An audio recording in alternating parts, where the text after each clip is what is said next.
Hello students, welcome back to my channel Lightup Knowledge and welcome to today's video. I hope you all are doing fine. In today's video, we will study Homeric Epithet. So we've already covered a video lecture on epithet, the link of which will be available in the description box. So there is an entire playlist of literary forms and figures of speech on my channel, and the link of the same will be also available in the description box. You can go and check that out. So it's a request to my student to watch this video completely, as we will do very celebrated examples. Without any further ado, let's get started. So before starting with the explanation of how Homeric Epithet is written, so I would like to give you a brief introduction of the greatest author of the time, Homer. So Homer was a Greek poet, and he is the author of the great works Iliad and Odyssey, which are the two hugely influential epic poems of ancient Greece.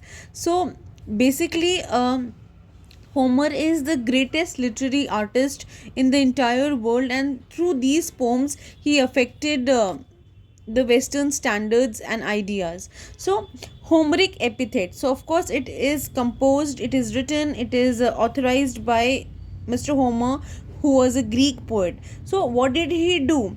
What did he do when he composed Homeric Epithet? So, if you haven't seen the video, how epithet looks like, or it is written, so you can see using the link that's given in the description box. So basically, to give you a brief overview of what is epithet, so epithet are the words which basically they are adjectives or adjectival phrase which describe about a person or a thing. So what did Homer do to these adjectives? He compounded these adjectives. Okay, when you compound, you use two or three adjectives to describe. So Homer joined adjectives and nouns to make compound adjectives known as Homeric epithet, and which is applied to stock nouns. Stock nouns are compound nouns, right? So he used in his description compound adjectives. Okay, mostly they were hyphenated, and a compound adjective is an adjective which is made up of more than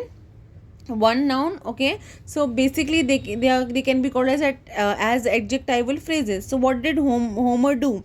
Homer joined the adjectives, right? So when he joined the adjectives and made it compound adjective, it became Homeric epithet. What did it become?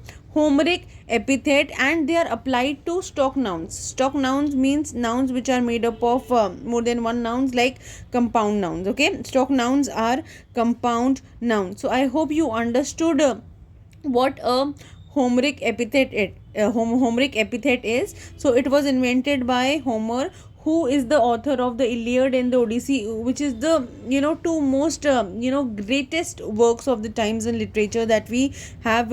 If you are appearing for exams like UGC NET and GATE entrance exams, or any other exams, so it's very helpful for you, because these works. By reading these works, you will get to know how the ancient writings, the archaic writings looked like and feel like, and how are the words pronounced there, etc. and etc. So if you see these examples, two examples given here: wine, dark, sea. So the sea has been described as wine dark. Okay, it is hyphenated adjective. Next is rosy fingered dawn. Dawn is described as rosy fingered. Let's have look at some examples from Iliad. Hector with glancing helm, swift footed Achilles. So Achilles is described as swift footed, a person who can walk fast. Next is well grieved Archaeans. Kins have been described as well grieved. Next is cloud gathering Zeus. So Zeus is described as cloud gathering. White armed Hera. So Hera has been described as white armed. Loud roaring sea. Sea is described as loud roaring. The next list of examples are from another great work from Homer, that is the Odyssey. So these examples go like this. The first one is much enduring noble Odysseus. So Odysseus has been described as much enduring noble. The next example is Odysseus of many counsel. Bright-eyed Athene. So Athene has been described as bright-eyed. The next example is splendid armor. So the armor has been described as splendid. The next and the last example is well-built hall.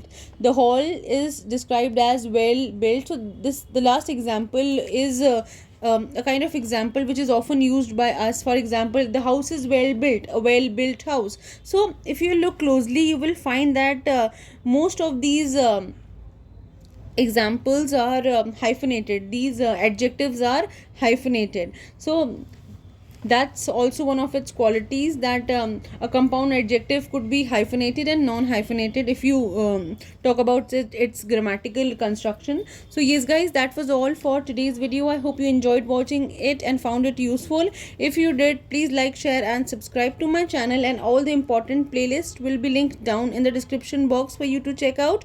So keep learning and keep growing.